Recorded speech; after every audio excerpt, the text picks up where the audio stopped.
Justice قاضی فائز عیسیٰ 17 ستمبر 2023 کو justice Umar Ata Bandial کی بطور چیف جسٹس ریٹائرمنٹ کے بعد چیف جسٹس سپریم کورٹ کا منصب سنبھالیں گے اور 26 اکتوبر 2024 کو ریٹائر ہو جائیں گے۔ یعنی جسٹس قاضی فائز عیسیٰ محض 404 دن کے لیے چیف جسٹس بنیں گے، مگر اسٹیبلشمنٹ ان 404 دنوں کا تصور کر کے اس قدر خوفزدہ کیوں ہے؟ جسٹس قاضی فائز عیسیٰ کے جرائم کی فہرست تو بہت طویل ہے۔ انہوں نے تلور کے شکار پر پابندی عائد کر کے عرب شہزادوں کو ناراض کر دیا۔ چیف جسٹس ناصر الملک کی سربراہی میں سپریم کورٹ نے فوجی عدالتوں پر مہر تصدیق ثبت کی تو جسٹس قاضی فائز عیسیٰ نے اختلافی نوٹ لکھا، یوں مقتدر حلقے ان سے خفا ہو گئے۔ کوئٹہ کے سانحہ سول ہاسپٹل پر رپورٹ لکھتے وقت خفیہ اداروں اور وفاقی وزیر داخلہ چودھری نثار کو جسٹس قاضی فائز عیسیٰ نے تنقید کا نشانہ بنایا۔ دیوتا چاہتے تھے کہ حدیبیہ پیپر ملز کیس کھول کر شریف خاندان کو مزید رگڑا لگایا جائے، مگر جسٹس قاضی فائز عیسیٰ نہ مانے۔ لیکن وہ کون سا فیصلہ ہے جس کی وجہ سے دیوتا آدم بو پکارتے پھرتے ہیں؟ جسٹس قاضی فائز عیسیٰ اور جسٹس شوکت عزیز صدیقی کا جرم تو ایک ہی ہے، مگر جسٹس شوکت عزیز صدیقی کو فارغ کرنے کے باوجود جسٹس قاضی فائز عیسیٰ کو گھر کیوں نہیں بھیجا جا سکا؟ آج ہم یہی معمہ سلجھانے کی کوشش کریں گے۔ پاکستان کے منصف سیریز کی 38ویں قسط کے ساتھ میں ہوں بلال غوری اور آپ دیکھ رہے ہیں ترازو۔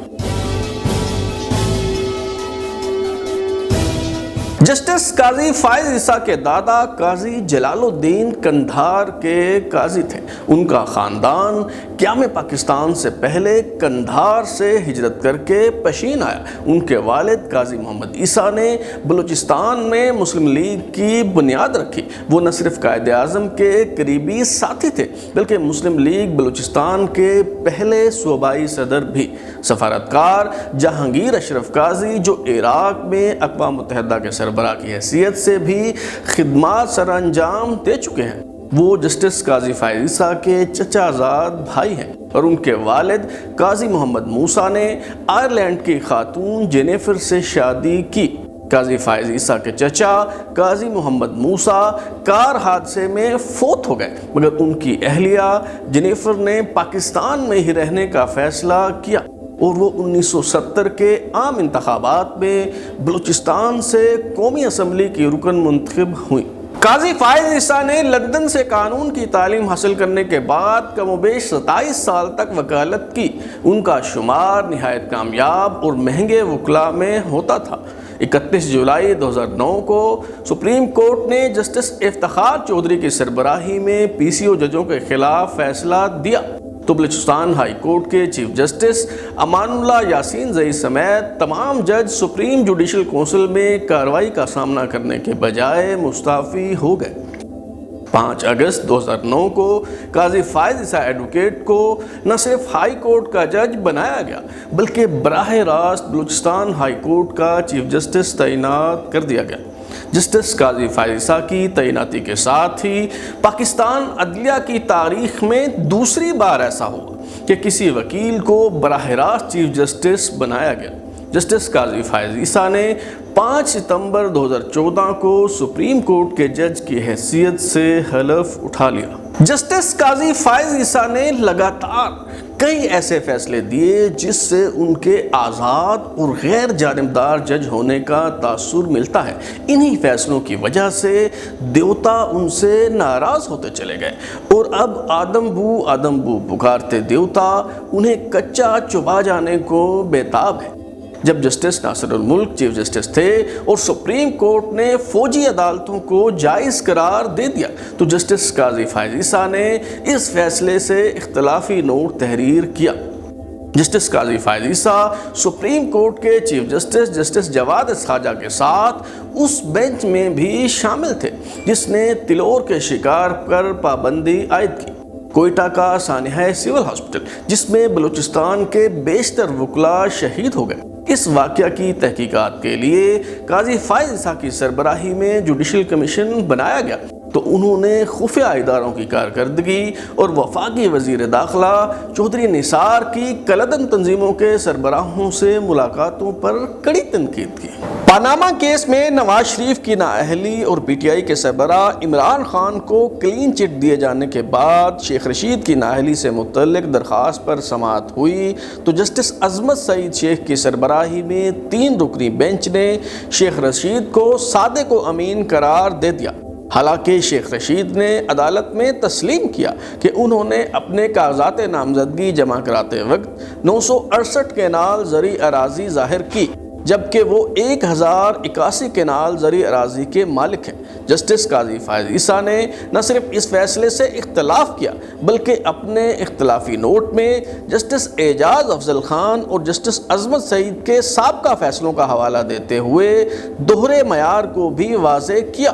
جسٹس قاضی فائز عیسیٰ نے لکھا کہ ایک رکن قومی اسمبلی جو وزیر اعظم بھی تھے، انہیں نہایت کڑا معیار قائم کرتے ہوئے اس لیے نااہل قرار دے دیا گیا کہ انہوں نے وہ تنخواہ ظاہر نہیں کی جو انہوں نے وصول نہیں کی، مگر اس کڑے معیار کا اطلاق عمران خان کی نااہلی سے متعلق کیس میں نہیں کیا گیا۔ جسٹس قاضی فائز عیسیٰ نے اپنے اختلافی نوٹ میں لکھا کہ سپریم کورٹ کے مختلف بینچوں نے ایک جیسے مقدمات میں ایک جیسے حقائق سامنے آنے پر مختلف فیصلے دیے ہیں، لہٰذا چند بنیادی سوالات کا طے کیا جانا ضروری ہے۔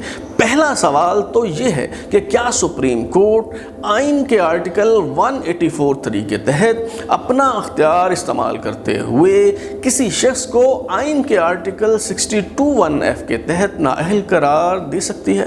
دوسرا سوال یہ ہے کہ کیا یہ نااہلی تا حیات ہوگی یا اسی اسمبلی کی مدت ختم ہو جانے تک ہی ہوگی؟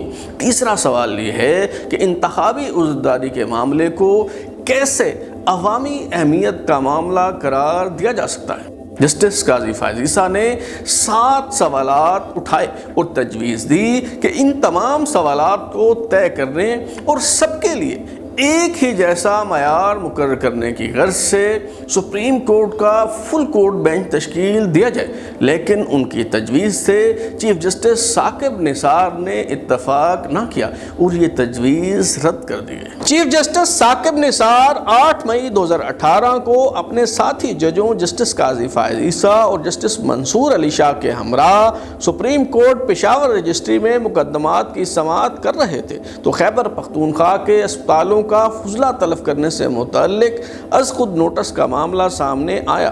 جسٹس قاضی فائز عیسیٰ نے خیبر پختونخوا کے ایڈوکیٹ جنرل لطیف یوسف زئی کو کہا کہ وہ آئین کا آرٹیکل 184(3) پڑھ کر سنائیں، اس سے پہلے کہ آئین کی متعلقہ شق پڑھ کر سنائی جاتی۔ چیف جسٹس ثاقب نثار اٹھ کھڑے ہوئے اور کہا کہ وہ اس بینچ کو تحلیل کر رہے ہیں اور اس کی دوبارہ تشکیل کے بعد مقدمے کی سماعت ہوگی۔ جب دوبارہ سماعت کا سلسلہ شروع ہوا تو جسٹس قاضی فائز عیسیٰ کو زبانی احکامات کے ذریعے اس بینچ سے نکال دیا گیا۔ جسٹس قاضی فائز عیسیٰ کا خیال تھا کہ آئین کے آرٹیکل 184(3) کے تحت از خود نوٹس لینے کے لیے 2 شرائط درکار ہیں، ایک تو عوامی اہمیت کا معاملہ ہو، دوسرا اس میں بنیادی حقوق پامال ہو رہے ہوں، اور یہ اختیار بھی سپریم کورٹ کا ہے۔ مگر چیف جسٹس ثاقب نثار کے دور میں ہیومن رائٹس سیل کے ڈائریکٹر اس اختیار کو غیر قانونی طور پر استعمال کرتے رہے۔ جب جسٹس قاضی فائز عیسیٰ نے اس اختیار پر سوال اٹھانا چاہا تو انہیں جس طرح بینچ سے نکالا گیا اس کی پاکستان عدلیہ کی تاریخ میں کوئی دوسری مثال نہیں ملتی۔ جسٹس منصور علی شاہ نے بھی چیف جسٹس ثاقب نثار کی ریٹائرمنٹ سے چند روز قبل ایک تحریری نوٹ کے ذریعے واضح کیا کہ چیف جسٹس ثاقب نثار مس کنڈکٹ کے مرتکب ہوئے اور کسی جج کو اس طرح بینچ سے نہیں نکالا جا سکتا۔ جسٹس قاضی فائز عیسیٰ مسلسل آئین اور قانون کے مطابق فیصلے دے کر سیاسی بندوبست اور پولیٹیکل انجینئرنگ پر یقین رکھنے والوں کے لیے مسائل پیدا کر رہے تھے۔ دیوتا چاہتے تھے کہ نواز شریف اور شہباز شریف کو حدیبیہ پیپر مل کیس کھول کر مزید رگڑا لگایا جائے۔ قومی احتساب بیورو نے اس حوالے سے سپریم کورٹ میں نظر ثانی درخواست دائر کی تو جسٹس قاضی فائز عیسیٰ نے حدیبیہ پیپر مل کیس کھولنے کی درخواست مسترد کرتے ہوئے احتساب کے نام پر انتقام کا منصوبہ ناکام بنا دیا۔ اور پھر جسٹس قاضی فائز عیسیٰ نے ایک ایسا فیصلہ دے دیا جو اونٹ کی کمر پر آخری تنکا ثابت ہوا۔ نواز شریف کی رخصتی کے بعد شاہد خاقان عباسی کی حکومت نے انتخابی اصلاحات بل پیش کیا تو اس میں امیدواروں کے لیے ختم نبوت کے حلف نامے کے الفاظ میں معمولی رد و بدل ہو گیا، جس کی بروقت تصحیح بھی کر لی گئی، مگر مذہبی جماعتوں بالخصوص تحریک لبیک کے سربراہ خادم رضوی اور دیگر نے اس معاملے کو مذہب کارڈ کے طور پر استعمال کرنے کا فیصلہ کر لیا۔ خادم رضوی اینڈ کمپنی نے راولپنڈی اور اسلام آباد کو ملانے والے فیض آباد پل پر حکومت کے خلاف دھرنا دے دیا۔ حکومت نے اس دھرنے کے شرکاء کو منتشر کرنے کی ہر ممکن کوشش کی۔ ایک موقع پر اسلام آباد پولیس آپریشن کر کے ان مظاہرین کو پسپا کرنے میں بھی کامیاب ہو گئی، مگر پھر انہیں راولپنڈی سے غیبی امداد آ گئی اور ان کے قدم پھر سے جم گئے۔ حکومت نے آئی ایس آئی کے director counter intelligence major general Faiz Hameed سے فیض پانے کا فیصلہ کیا۔ آئی ایس آئی کی وساطت سے معاہدہ طے پا جانے کے بعد نہ صرف مظاہرین نے منتشر ہونے کا فیصلہ کر لیا، بلکہ پنجاب کے D G rangers major general Azhar Naveed Hayat نے شرکاء میں نقدی پر مشتمل لفافے بھی تقسیم کیے اور انہیں یہ یقین بھی دلایا کہ ہم آپ کے ساتھ ہیں۔ کیا ہم آپ کے ساتھ نہیں ہیں؟ کیا ہم آپ کے ساتھ نہیں ہیں؟ اعلیٰ عدلیہ کے 2 جج صاحبان نے فیض آباد دھرنے کے پس پردہ محرکات سے پردہ اٹھانے کی کوشش کی۔ اسلام آباد ہائی کورٹ کے سینئر جج جسٹس شوکت عزیز صدیقی کی عدالت میں فیض آباد دھرنا کیس کی سماعت ہو رہی تھی۔ 27 نومبر 2017 کو آئی ایس آئی کی وساطت سے معاہدہ طے ہونے کے بعد دھرنا ختم ہوا تو جسٹس شوکت عزیز صدیقی نے فوج کے کردار پر شدید برہمی کا اظہار کیا۔ جسٹس شوکت عزیز صدیقی نے سوال اٹھایا کہ فوجی کیسے ثالث بن گئے۔ جسٹس شوکت عزیز صدیقی نے کہا کہ فوجیوں نے سیاست کرنی ہے تو نوکریاں چھوڑ دیں، جس بندے کا کورٹ مارشل ہونا چاہیے تھا اسے ثالث بنا دیا گیا۔ جسٹس شوکت عزیز صدیقی نے یہ بھی کہا کہ اس دھرنے کے پیچھے فوج کا ہاتھ ہے۔ انہوں نے کہا کہ اگر جی ایچ کیو کے سامنے یہ دھرنا ہوتا تو کیا یہ دھرنا دینے دیا جاتا؟ ساتھ ہی انہوں نے اس خدشے کا اظہار بھی کیا کہ ممکن ہے ان ریمارکس کے بعد میں لاپتہ ہو جاؤں یا پھر مارا جاؤں۔ جسٹس شوکت عزیز صدیقی کو ان ریمارکس پر سپریم جوڈیشل کونسل کی طرف سے مس کنڈکٹ کا نوٹس دے دیا گیا۔ جسٹس شوکت عزیز صدیقی نے کہا کہ میرے خلاف درخواست دینے والے جمشید دستی اور کلثوم خالق ایڈوکیٹ محض پراکسی ہیں، جبکہ درخواست کسی اور کے کہنے پر دی گئی ہے۔ انہوں نے اپنے تحریری جواب میں اس موقف کا اعادہ کیا کہ فیض آباد معاہدہ غیر آئینی دستاویز ہے۔ فوجی افسر کی طرف سے دھرنے کے شرکاء میں رقوم کی تقسیم کو آئینی ذمہ داری قرار نہیں دیا جا سکتا۔ چند ماہ بعد جسٹس شوکت عزیز صدیقی نے راولپنڈی بار سے خطاب کرتے ہوئے ایسے انکشافات کیے جن سے اسٹیبلشمنٹ کے ایوانوں میں بھونچال آ گیا۔ میں آپ کو گواہ کر کے اپنی بار اپنی ماں کو گواہ کر کے یہ بات کر رہا ہوں، آج کے اس دور میں آئی ایس آئی پوری طرح جوڈیشل پروسیڈنگز کو مینیپولیٹ کرنے میں انوالو ہے۔ آئی ایس آئی کے لوگ مختلف جگہ پہنچ کر اپنی مرضی کے بینچ بنواتے ہیں، کیسوں کی مارکنگ ہوتی ہے۔ میں اپنی ہائی کورٹ کی بات کرتا ہوں، آئی ایس آئی والوں نے میرے چیف جسٹس کو اپروچ کر کے کہا کہ ہم نے الیکشن تک نواز شریف اور اس کی بیٹی کو باہر نہیں آنے دینا، شوکت عزیز صدیقی کو بینچ میں مت شامل کریں۔